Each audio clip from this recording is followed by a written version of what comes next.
एक सुनसान गांव के किनारे स्थित एक प्राचीन हवेली में सदियों पुरानी एक काली किताब छिपी हुई थी, जिसके बारे में कहा जाता था कि इसमें भूत प्रेतों की आत्माएं बंद है। हवेली की दीवारों पर समय की मार साफ झलकती थी और उसके अंधेरे कमरे हमेशा किसी अनदेखी ताकत की उपस्थिति महसूस कराते थे। गांव वालों में कई तरह की कहानियां प्रचलित थीं।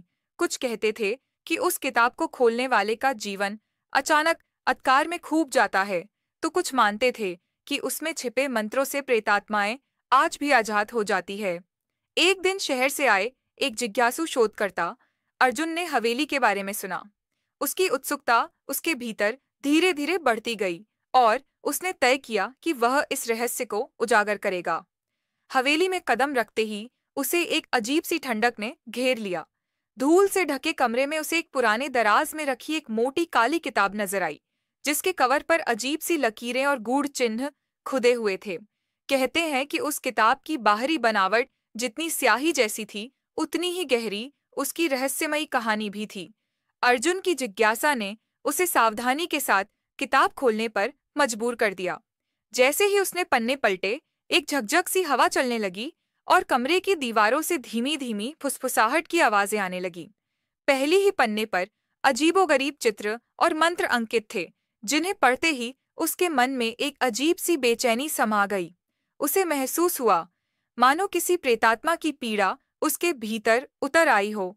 उस रात अर्जुन ने ख्वाजों में अनगिनत भूतिया चेहरों और उद्विग्न आत्माओं को देखा, जो उसे अपनी ओर खींचते चले आए। अगले दिन से अर्जुन के जीवन में अजीब घटनाओं का सिलसिला शुरू हो गया। उसकी आंखों के सामने छाया के रूप में कोई न कोई आकृति झलकती रहती थी और हर रात कमरे में अजीब सी आवाजें गूंजने लगती थीं। धीरे धीरे तो ऐसा लगने लगा कि वह खुद उस किताब के मंत्रों से जादू के घेरे में फंस चुका है। उसने कई विद्वानों और स्थानीय पुजारियों से सलाह ली, जिनमें से एक ने बताया कि यह काली किताब एक प्राचीन तांत्रिक द्वारा रची गई थी, जिसने अपनी शत्रुओं की आत्माओं को इसमें कैद कर लिया था। कहा जाता था कि जो भी इस किताब की शक्तियों को समझने की कोशिश करेगा, वह स्वयं उस अंधकार में खो जाएगा। अर्जुन ने तय किया कि वह इस श्राप को तोड़कर आत्माओं को मुक्त करेगा। उसने एक पूर्णिमा की रात, जब चांद अपने चरम पर था, हवेली में फिर से प्रवेश किया। एकांत में, गहरे अंधेरे और तेज हवाओं के बीच उसने पन्नों में लिखे मंत्रों का उच्चारण शुरू किया। जैसे ही उसने अंतिम शब्द बोलना चाहा, कमरे में तेज बिजली की चमक हुई और सारा वातावरण कंपाने लगा। दीवारों से निकलते अजीब सी आवाजें, मानो भूतों का समूह उसकी तरफ बढ़ता हुआ आ रहा हो, ने अर्जुन के दिल में डर के साए फैला दिए। उसे क्षण उसने समझ लिया कि कुछ रहस्य इतने गहरे होते हैं कि उन्हें उजागर करने की हिम्मत इंसान में नहीं होती। बिना किसी विकल्प के अर्जुन ने पुजारियों द्वारा बताई गई प्राचीन विधि अपनाते हुए एक विशेष यंत्र का सहारा लिया, जिससे वह उन आत्माओं को फिर से किताब में बंद करने में सफल रहा। उस अंधेरी रात के बाद हवेली का वातावरण फिर से सामान्य हो गया, परंतु काली किताब एक बार फिर अपने गहरे रहस्य में डूब गई। गांव वालों के बीच यह कहानी पीढ़ियों से सुनाई जाती है कि एक बार जब काली किताब खुल जाती है, तो भूत प्रेतों का राग छा जाता है और जो भी उस रहस्य में उतरने की कोशिश करता है, वह स्वयं एक भूतिया किस्से का हिस्सा बन जाता है। आज भी कहते हैं कि हवेली में रात के सन्नाटे में कभी कभार वह किताब अपने पन्नों को धीरे धीरे पलटती है, मानो किसी खोई हुई आत्मा की पुकार सुनाने आई हो। कई वर्षों के बीतने के बाद गांव में फिर से एक अजीब सी हलचल मच गई थी। लोग अब भी उस पुरानी हवेली के बारे में फुसफुसाते थे, जहां काली किताब की कहानियां पीढ़ियों से सुनाई जाती थीं। एक युवा मनोवैज्ञानिक वरुण, जिसे अतीत की रहस्यमयी कथाएं जानने का अत्यधिक शौक था, ने तय किया कि वह इन कहानियों के पीछे छिपे सच का पता लगाएगा। एक बरसाती रात, जब बूंदों की टपकन ने हवेली की टूटी फूटी दीवारों पर एक नया संगीत बिखेर दिया, वरुण उस सुनसान हवेली के पास पहुंचा। हवेली का प्रवेश द्वार खुले दरवाजे की तरह उसे आमंत्रित कर रहा था, पर अंदर कदम रखते ही एक अजीब सी ठंडक ने उसे घेर लिया। हवेली के अंधकार में हर कक्कड़ पर जैसे अतीत की यादें जिंदा हो उठी हों।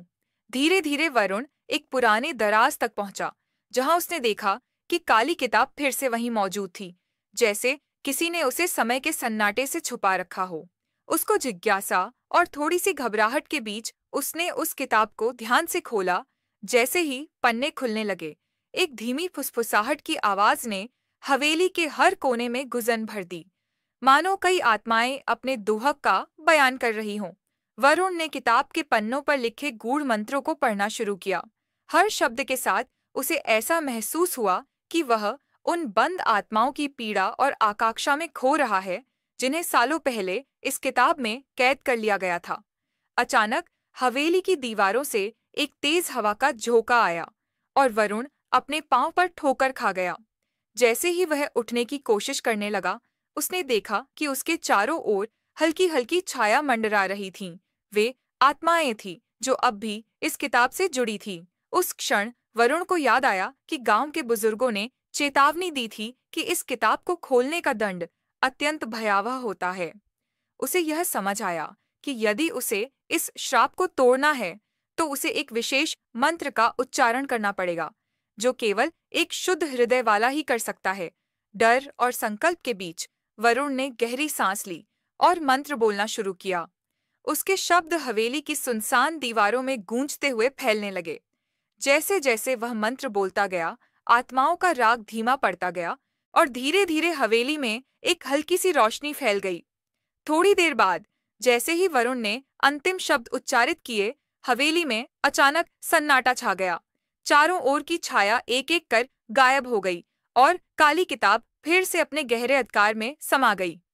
वरुण थककर बाहर निकल आया, पर उसकी आंखों में अब भी उस रात के भयानक दृश्य की झलक साफ थी। अगली सुबह गांव में यह अफवाह फैल गई कि हवेली ने फिर से अपने रहस्यों को छिपा लिया है। लोग कहते थे कि अंधेरी रात में हवेली से दूर रहने वाले लोग काली किताब की पुकार सुनते हैं, मानो कोई खोई हुई आत्मा अपनी कहानी सुनाने आई हो। वरुण का अनुभव एक नई चेतावनी बन गया कि कुछ रहस्य इतने गहरे होते हैं जिन्हें उजागर करने की हिम्मत इंसान में नहीं होती। इस तरह काली किताब की कहानी सदियों से चलती रही, एक भयानक अध्याय के रूप में, जो आने वाले कल के लिए एक हमेशा की तरह चेतावनी बनकर रह गई। कुछ दिनों बाद वरुण की जिंदगी फिर से अजीब घटनाओं का साक्षी बनने लगी। रातों में उसे खौफनाक सपने आने लगे, जहां काली किताब के पन्नों से निकलते अंधेरे साए उसकी नींद उड़ा देते थे। दिन के उजाले में भी उसके चारों ओर कुछ अनदेखा सा महसूस होने लगा। हवेली के पास के जंगल में अजीब रोशनी झलकती, सुनसान पगडंडों पर हल्की हल्की फुसफुसाहट गूंजती। गांव के बुजुर्ग बताने लगे कि काली किताब केवल एक श्रापित वस्तु नहीं है, बल्कि उसका संबंध एक प्राचीन आत्मा से है, जिसे सदियों पहले एक महान साधु ने अपने शत्रुओं से बदला लेने के लिए कैद कर दिया था। वरुण ने ठान लिया कि वह उस आत्मा की मुक्ति के लिए कुछ करना चाहेगा। उसने प्राचीन ग्रंथों और मंत्रों का अध्ययन किया, जिनमें लिखा था कि जिस आत्मा को शाप में बंद किया गया है, उसे मुक्ति दिलाने का उपाय भी मौजूद है। इस अनुष्ठान के अनुसार वरुण को काली किताब में लिखे मंत्रों का सही अर्थ समझकर उस आत्मा से संवाद स्थापित करना था, ताकि वह अपने दर्द और दुख को सुलझा सके। एक बार फिर चांदनी की रोशनी में जब हवेली का माहौल और भी रहस्यमयी हो उठा, वरुण ने अकेले अनुष्ठान करने का निर्णय लिया। उसने ध्यान में बैठकर धीरे धीरे प्राचीन मंत्रों का उच्चारण शुरू किया। जैसे ही उसके शब्द हवेली की दीवारों में गूंजने लगे, काली किताब के पन्नों पर हल्की हल्की रोशनी उभरने लगी। थोड़े ही समय में उसकी आंखों के सामने एक धुंधली आकृति प्रकट हुई, जिसकी आंखों में गहरी पीड़ा और उदासी साफ झलक रही थी। उस आत्मा ने बिना किसी शब्द के वरुण के मन में अपने अतीत के दर्द और बंधनों की कहानी सुना दी। उसने बताया कि उसे कभी एक महान साधु द्वारा श्रापित कर दिया गया था और अब उसकी आत्मा हमेशा के लिए कैद हो गई थी। वरुण ने उस पीड़ा को महसूस करते हुए प्रण किया कि वह इस आत्मा को मुक्ति दिलाने का पूरा प्रयास करेगा। उसने अपने पास रखे प्राचीन मंत्रों का उच्चारण तेजी से दोहराया। हवा में घुलते अंधेरे के साए धीरे धीरे छटने लगे और उस आत्मा की काली परछाई हल्की रोशनी में विलीन हो गई। कुछ ही पलों में हवेली में फिर से सन्नाटा छा गया और काली किताब अपने अंधेरे रहस्यों में डूब गई। वरुण उस रात से कुछ बदल सा गया था। उसके मन में एक गहरी शांति बैठ गई। परंतु हवेली और काली किताब की कथाएं आज भी गांव में एक चेतावनी की तरह गूंजती है। लोग कहते हैं कि अगर कभी अंधेरे में उस किताब के पास जाना पड़े तो सावधानी ही एकमात्र साथी है। कुछ दिनों बीतने के बाद वरुण को लगा कि उसके जीवन में कुछ और बदल रहा है। पहले जो अजीब सी शांति मिली थी, उसके स्थान पर अब एक अनचाहा बेचैनी और निरंतर अशांति ने घर की दीवारों पर दस्तक देने लगी थी। रात को उसे अपने बिस्तर के पास किसी अनजान साये का गुजरना महसूस होता और कभी कभार तो उसकी आंखें खुलते ही अंधेरे में एक झलक देख पाती थी, मानो कोई आकृति धीरे धीरे उसके कमरे में प्रवेश कर रही हो। गांव के कुछ बुजुर्गों ने कहा कि हवेली में उस काली किताब से जुड़ी घटनाओं का असर अब वरुण के जीवन में भी देखने को मिल रहा है। वरुण ने समझा कि शायद वह आत्मा पूरी तरह मुक्त नहीं हुई थी या फिर काली किताब की शक्तियां फिर से सक्रिय हो उठी थीं। उसने बार बार अपने अध्ययन और प्राचीन ग्रंथों में यह खोजने की कोशिश की कि कैसे इन अनदेखी शक्तियों को नियंत्रित किया जा सकता है। एक रात जब आसमान पर चांद की हल्की किरणें बिखरी हुई थीं, वरुण ने अपने घर के बाहर बैठकर ध्यान लगाया। उसे महसूस हुआ कि उसकी आत्मा में कहीं एक गहरी खलल सी उतर गई है, जैसे कोई प्राचीन दर्द उसे जकड़ चुका हो। उस रात उसके सपने और भी तेज हो उठे। उसे बार बार एक अजीब सा स्वर सुनाई देता जो कहता, यहाँ सब खत्म नहीं हुआ, आगे भी दर्द बाकी है। सपनों में उसने देखा कि हवेली के प्राचीन आंगन में एक बार फिर से काली किताब अपने आप खुल गई है और उसमें से एक मध्यम रोशनी निकल रही है। उस रोशनी में एक अनजान चेहरा, अधूरा सा इतिहास क्या करता हुआ झलकता रहा। वरुण ने सपना देखकर अपने अंदर गहरी चिंता का अनुभव किया। उसने तय किया कि अब वह किसी भी कीमत पर इस रहस्य का समाधान ढूंढेगा। अगली सुबह वह मंदिर के पुजारी के पास गया, जिसने पहले भी उसे चेतावनी दी थी। पुजारी ने गंभीर स्वर में कहा, जो आत्मा तुमने मुक्त की थी वह पूरी तरह से शांति में नहीं है। शायद उसकी मुक्ति के लिए और कुछ बलिदान देने होंगे, या फिर काली किताब की ओर से कोई दूसरा संदेश आने वाला है। वरुण को आंखों में थकान और चिता साफ झलक रही थी, पर उसने पुजारी की बातों को गंभीरता से लेते हुए आगे की प्रक्रिया के बारे में जानने की ठानी। गांव में चर्चा होने लगी कि हवेली के पास कुछ अजीब घटनाएं हो रही हैं। रात में लोग सुनसान रास्तों पर किसी अनजान आवाज, किसी अधूरी प्रकार को महसूस करते हैं। कुछ कहने लगे कि वरुण के घर के बाहर कभी कभार एक धुंधली आकृति दिखाई देती है जो धीरे धीरे गायब हो जाती है। वरुण ने इन बातों को अनदेखा नहीं किया,